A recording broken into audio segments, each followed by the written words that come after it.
As we've been discussing throughout this show, conscience rights are fundamental to living out our pro-life views.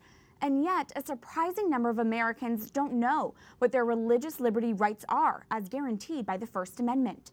That is why, instead of slowing down in retirement, a group of Catholic women have found new value in their life as they inform and empower Catholics about their rights. Here's this week's Pro-Life Focus.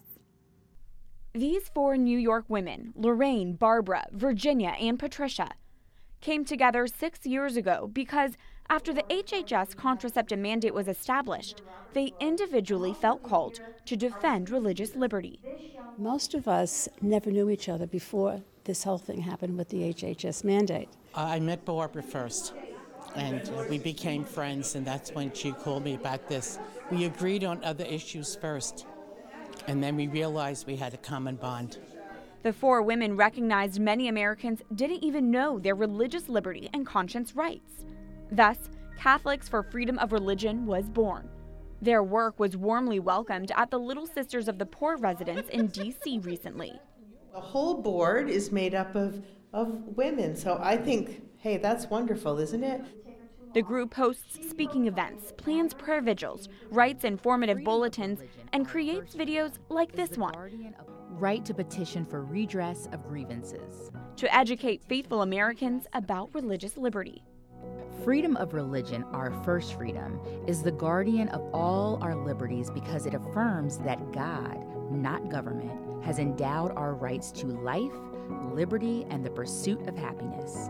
The school curriculum has been approved by the U.S. bishops as Catholics for Freedom of Religion are invited to speak to students for Religious Liberty Lessons 101.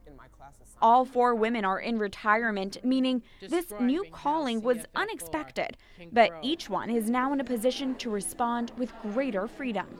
We don't have to worry about losing a job. We don't have to worry about time.